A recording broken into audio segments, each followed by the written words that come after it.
No final da década de 1980, uma febre tomou conta do Brasil.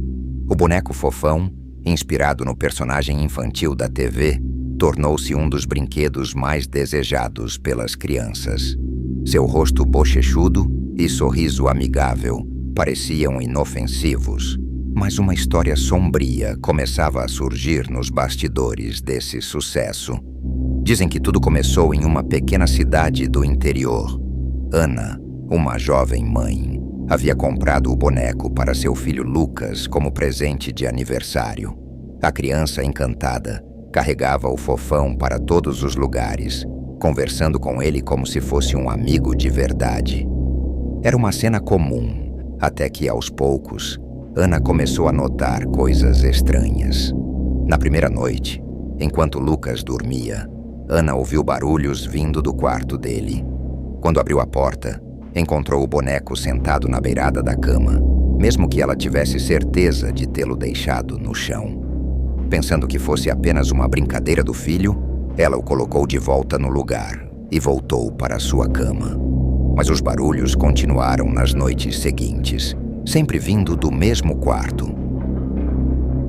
Certa madrugada, Ana acordou com um sussurro. Parecia alguém chamando seu nome. Ela se levantou, hesitante, e caminhou pelo corredor até o quarto de Lucas. Quando entrou, encontrou o menino encolhido no canto da cama, apontando para o boneco. "Ele está bravo comigo, mãe. Eu não quis fazer nada errado."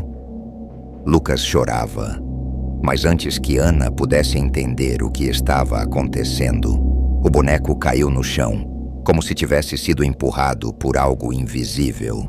No dia seguinte, preocupada, Ana tentou se livrar do brinquedo. Colocou-o em um saco de lixo e levou até um terreno baldio próximo à casa. Pensou que o problema estava resolvido. Porém, ao anoitecer, enquanto fazia o jantar, ela ouviu uma risada abafada. Ao olhar para trás, congelou de medo. O boneco estava sentado no sofá da sala, com a mesma expressão fixa e inofensiva, mas algo em seus olhos parecia diferente. Desesperada, Ana procurou a ajuda de Dona Ruth, uma vizinha idosa conhecida por seus conhecimentos em histórias antigas e crenças populares. Quando viu o boneco, Ruth ficou pálida. "Esses bonecos têm algo dentro, Ana. Já ouvi histórias sobre eles. Dizem que algumas versões vieram com algo maligno costurado dentro, um tipo de amuleto ou faca ritualística." Curiosa e assustada, Ana decidiu abrir o boneco naquela mesma noite. Com uma tesoura, começou a rasgar as costuras das costas do fofão, enquanto Lucas observava a cena de longe. Quando finalmente conseguiu abrir o brinquedo, encontrou algo que parecia impossível. Uma lâmina enferrujada, envolta em tecido manchado de um líquido escuro e ressecado. Antes que pudessem fazer qualquer coisa, todas as luzes da casa piscaram e se apagaram. Lucas gritou, e Ana sentiu uma presença fria atrás dela. Virando-se lentamente, viu a silhueta de algo baixo e desproporcional, com uma cabeça grande e braços curtos, parada na porta. "Você não devia ter mexido em mim", sussurrou uma voz grave e distorcida. O boneco, agora vazio, estava no chão, mas algo parecia sair de dentro dele. Uma sombra densa e pulsante que começou a tomar forma no ambiente. Ana segurou Lucas pela mão e correu para fora de casa, gritando por ajuda. Mas quando olharam para trás, as luzes da casa estavam acesas novamente, como se nada tivesse acontecido. Eles nunca mais dormiram na mesma casa. A história, porém, não acabou. Durante a mudança, Ana descobriu que o boneco havia desaparecido e dias depois, o viu sentado na calçada, perto da nova casa, como se os tivesse seguido. O que Ana e Lucas não sabiam é que a maldição do fofão não era algo fácil de escapar. Cada vez que alguém tentava se livrar dele, a entidade dentro do brinquedo ficava mais forte, mais difícil de conter. Agora, eles precisariam descobrir a origem do objeto e como destruí-lo. Mas isso significava enfrentar o passado sombrio por trás da criação do boneco. Um passado que envolvia rituais antigos e segredos jamais revelados. Enquanto a família lutava para encontrar respostas, algo ainda mais sinistro se aproximava. E Ana começava a perceber que o boneco não era apenas um brinquedo, mas uma porta para algo muito pior. Ana e Lucas passaram os dias seguintes, vivendo em constante medo. O boneco fofão, embora sumido, parecia ainda presente, como se algo invisível os observasse. A cada noite, os barulhos começavam. Passos leves no corredor, risadas abafadas e o som de algo arranhando as paredes. Ana sabia que, se não agisse rápido, aquilo tomaria conta de suas vidas. Desesperada, Ana voltou à casa de Dona Ruth, que parecia mais hesitante desta vez. Você mexeu com algo que não deveria, Ana. Esses bonecos não são apenas brinquedos. Foram fabricados durante um período em que certas pessoas usavam práticas sombrias para atrair poder. Muitos dizem que alguns carregam objetos amaldiçoados, como aquela lâmina que você encontrou. Ruth explicou que a única forma de tentar quebrar a maldição era rastrear a origem do boneco. Ana, determinada a proteger Lucas, começou a investigar. Descobriu que o boneco havia sido comprado de uma loja antiga no centro da cidade, que já não existia mais.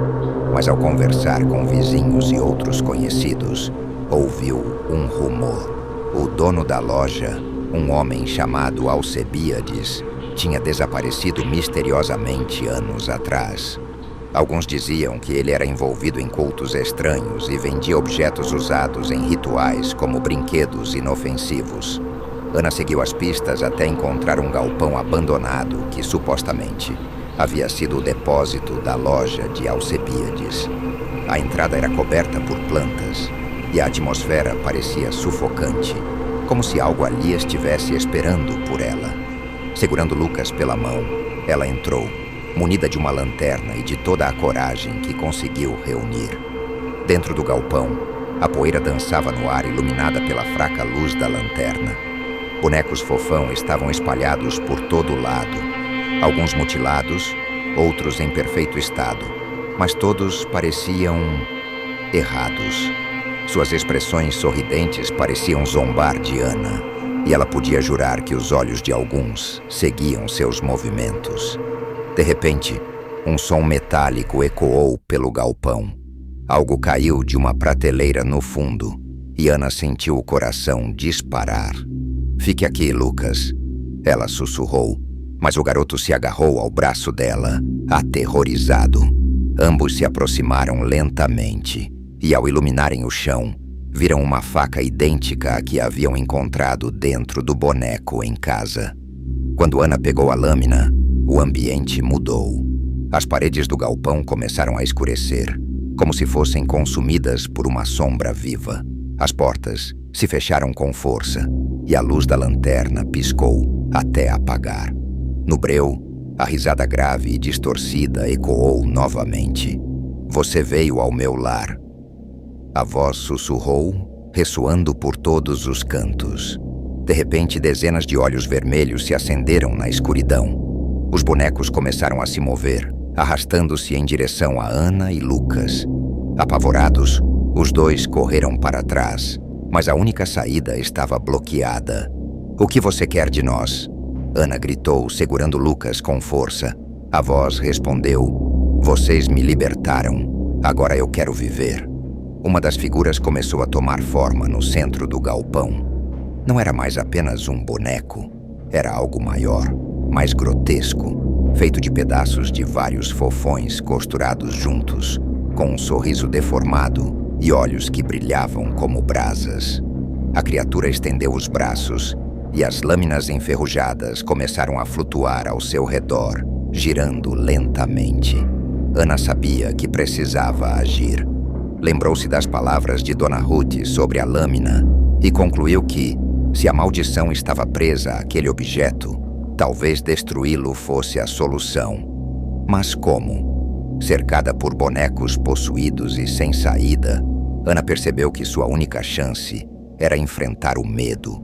e confiar no instinto. Ela correu até uma pilha de bonecos, encontrou um recipiente com óleo antigo, usado para armazenamento, e espalhou pelo chão, ao redor do monstro. Pegando um isqueiro que havia trazido por precaução, acendeu uma pequena chama. "Se é aqui que você nasceu, é aqui que você vai acabar", ela gritou, atirando o isqueiro no óleo. O fogo se espalhou rapidamente, iluminando o galpão em chamas. Os bonecos começaram a queimar, suas risadas transformando-se em gritos horripilantes. A criatura central rugiu, tentando avançar sobre Anna e Lucas, mas as chamas o consumiram antes que pudesse alcançá-los. Segurando Lucas, Anna correu para uma janela e conseguiu arrombá-la para escapar. Do lado de fora, observou o galpão inteiro ser engolido pelas chamas. Mas, enquanto assistia, ouviu novamente aquele sussurro, fraco, mas claro: "Eu ainda estou aqui." Anna percebeu que o fogo pode não ter sido suficiente para destruir a maldição por completo. Aquilo ainda estava ligado à lâmina ou a algo mais que ela ainda não havia descoberto. O galpão virou cinzas, mas a sensação de estar sendo observada nunca mais a abandonou. Agora, Anna sabia que a luta estava longe de acabar e que o verdadeiro terror estava apenas começando. Anna sabia que o pesadelo ainda não tinha terminado. Embora o galpão estivesse em chamas e as criaturas reduzidas a cinzas, a sensação de ser observada permanecia. No fundo, ela sentia que algo havia escapado, algo muito maior do que o boneco ou os rituais. A única pista restante era a lâmina enferrujada, que agora estava em sua posse. Nos dias seguintes, Anna procurou Dona Ruth mais uma vez, relatando tudo o que havia acontecido. A idosa ouviu atentamente, mas sua expressão era de total preocupação. "Se ele falou que ainda está aqui, Anna, significa que sua essência está vinculada à lâmina. Destruir o boneco foi só o começo. Você precisa livrar-se da lâmina de uma forma definitiva." Ruth então revelou que, em seus estudos sobre objetos amaldiçoados, havia descoberto um antigo ritual de purificação capaz de romper os laços entre o objeto e a entidade. No entanto, havia um risco. Durante o ritual, a entidade poderia tentar se manifestar uma última vez, usando toda a sua força. Você precisa ser forte e, acima de tudo, não ceder ao medo. Ele vai usar isso contra você. O ritual deveria ser realizado em um local isolado e em contato direto com a natureza, onde a energia da terra pudesse neutralizar a força da maldição. Anna escolheu uma clareira em uma floresta próxima, longe de qualquer interferência. Ela levou consigo apenas a lâmina, algumas velas, ervas recomendadas por Ruth e um pouco de coragem que ainda restava. Ao cair da noite, Anna iniciou o ritual. Colocou a lâmina no centro de um círculo de velas acesas e começou a recitar as palavras que Ruth havia lhe ensinado. Lucas havia ficado com vizinhos para sua segurança, mas mesmo sozinha, Anna sentia que não estava completamente só. Cada palavra parecia ressoar na floresta como um eco distante, e aos poucos, a temperatura começou a cair. De repente, uma brisa gélida apagou as velas. O silêncio da noite foi interrompido por passos secos nas folhas, e uma risada familiar cortou o ar. "Você realmente acha que pode me derrotar?" A voz grave e distorcida parecia vir de todos os lados. No meio da escuridão, Anna viu a mesma sombra densa e pulsante que havia tomado forma no galpão. Desta vez, porém, era maior, mais definida e muito mais ameaçadora.